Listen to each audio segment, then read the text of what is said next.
Ya, pemirsa kita ketahui bahwa literasi keuangan Indonesia masih tertinggal dan biasanya masalah ini dimulai dari kurangnya edukasi sejak dini. Maka dari itu Dana mencoba memutus rantai melalui Dana Premi ini. Dan saat ini sudah hadir bersama kami langsung dari studio CNBC Indonesia, Ibu Olavina Harahap selaku Director of Communication Dana Indonesia.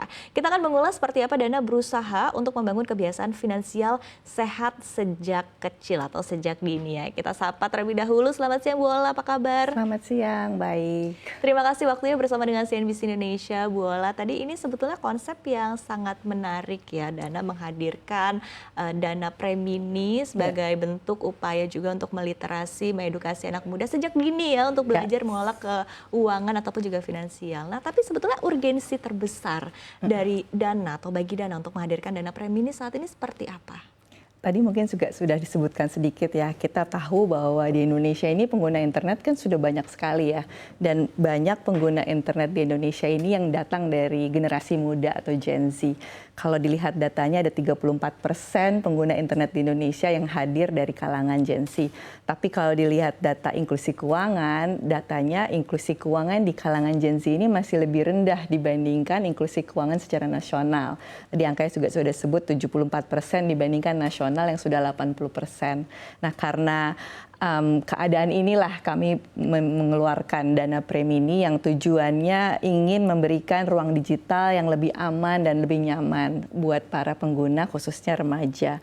Tapi juga yang kami lakukan ini sebagai wujud dukungan terhadap Asa Cinta pemerintah Indonesia ya. Kalau dilihat di Asa Cinta nomor 2 atau nomor 4 itu disebut tentang perkuatan layanan sektor keuangan dan keuangan digital. Dan yang kedua ini mendukung ya target pemerintah yang ingin inklusi keuangan itu indeksnya mencapai 98% di 2045. Upaya ini juga sebagai upaya untuk memperkuat digital public infrastructure di Indonesia dan yang juga tidak kalah pentingnya mendukung PP Tunas yang baru diluncurkan ya bahwa penyelenggara sistem elektronik harus memberikan perlindungan terhadap pengguna internet yang datang dari kalangan anak-anak dan remaja. Oke, nah sejauh ini apakah ada batasan limit transaksi atau mungkin pengaturan khusus begitu ya untuk mencegah penyalahgunaan akun anak?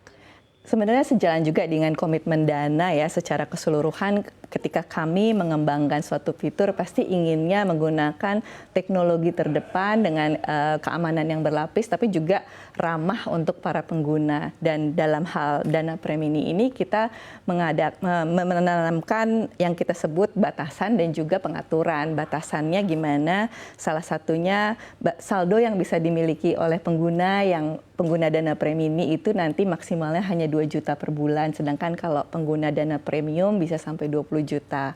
Terus yang kedua ada pembatasan juga untuk fitur-fitur yang bisa digunakan.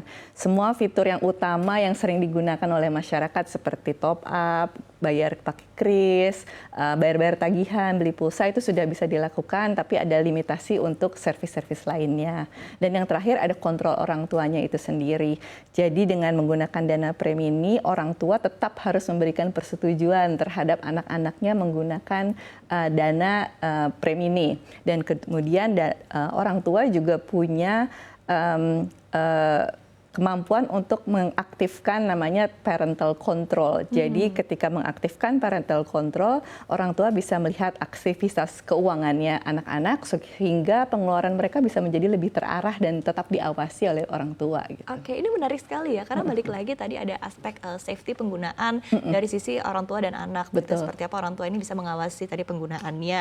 Nah, tapi di sisi lain juga yang perlu menjadi perhatian adalah seperti apa keamanan dengan kaitannya mungkin dengan dunia luar begitu ya, seperti apa tentunya dari Dana bisa memitigasi potensi fraud ataupun juga penipuan begitu dari pihak-pihak eksternal yang menargetkan remaja ya, seperti misalnya penipuan top up game yang paling sering gitu. Dan mungkin paling dekat juga ya dengan remaja, kemudian phishing, kemudian juga permintaan transfer palsu. Nah, ini seperti apa akhirnya Dana juga bisa memperkuat dari aspek keamanan ini? Kami selalu bilang ya bahwa upaya penanggulangan dan pencegahan kejahatan siber yang sekarang marak gitu ya di mana-mana butuh upaya kolektif dan juga kolaboratif sih. Tidak hanya kami tidak bisa berjuang sendirian gitu ya, harus ada kolaborasi dengan regulator, dengan teman-teman di industri dan juga dari masyarakat itu sendiri. Tapi untuk di Dana sendiri kami selalu berusaha memberikan perlindungan yang berlapis, dan pendekatan yang kami lakukan sebenarnya ada dua sih, pendekatan teknologi dan pendekatan edukasi. Dari pendekatan teknologi itu kami melakukan pastinya perlindungan secara sistem, tapi juga meluncurkan fitur-fitur yang bisa melindungi masyarakat atau pengguna Dana. Misalnya, kalau bisa boleh saya sebut salah tiganya itu adalah satu risk engine. Risk engine itu adalah suatu sistem yang kami terapkan di mana kami bisa melakukan deteksi terhadap transaksi yang abnormal. Jadi kalau misalnya sudah terlihat, bisa dilakukan pencegahan dan penanggulangan. Yang kedua, kami punya fitur yang namanya scam checker di Dana Protection, di mana para pengguna kita bisa melakukan pengecekan dan mendeteksi apakah nomor atau link atau situs-situs yang mereka temukan itu legit atau ada potensi penipuan, dan ini sudah terkoneksi juga dengan aduan konten dan aduan nomornya Komdigi gitu. Jadi platformnya sudah terintegrasi. Dan yang terakhir mungkin kita sebutnya smart friction.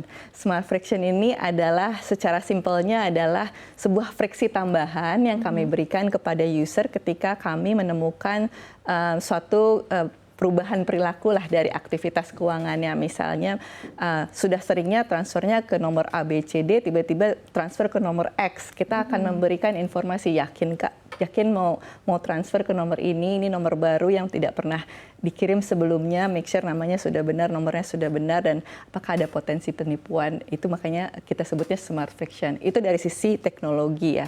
Dari sisi edukasi juga nggak kalah penting. Kita melakukan edukasi yang terjadi di aplikasi kita maupun di channel-channel resmi kita ya, social media kita. Selalu itu sepanjang tahun selalu ada edukasi, tapi juga ditambah lagi dengan kolaborasi lintas sektor gitu. Kami banyak bekerja sama dengan asosiasi, dengan teman-teman regulator yang kami sering bekerja sama untuk melakukan edukasi secara online maupun secara offline supaya keamanan itu terus terjaga, dari semua pihak harus ikut berpartisipasi. Gitu. Betul, sepakat sekali bahwa memang semua pihak harus berpartisipasi dan Dana termasuk begitu ya tadi dalam langkah untuk tentunya memperkuat keamanan cyber khususnya dalam industri keuangan begitu ya. Nah, tapi kita berbicara juga mungkin berkaitan dengan data pribadi anak begitu ya, yang masuk ke dalam Dana Premini. Seberapa jauh tentunya dari Dana sendiri bisa memastikan keamanan data anak?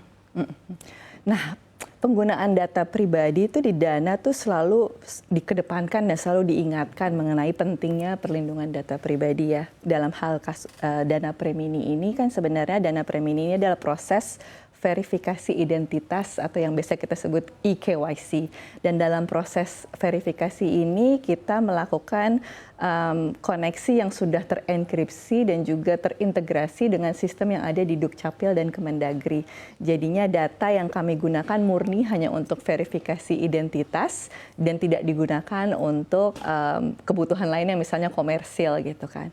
Dan mungkin kalau dilihat secara keseluruhan dari sisi perusahaan, kita juga memiliki yang namanya Zero Data Sharing Policy, di mana itu intinya adalah tidak boleh nih karyawan Dana sembarangan punya akses terhadap data pengguna, hanya sedikit sekali dan harus sudah terenkripsi gitu, dan punya jelas kita memiliki aturan yang jelas gitu ya, sesuai dengan standar-standar yang berlaku secara nasional maupun secara internasional, apa saja yang boleh diakses dan digunakan, dan juga sesuai dengan regulasi yang berlaku di negara kita. Oke, baik.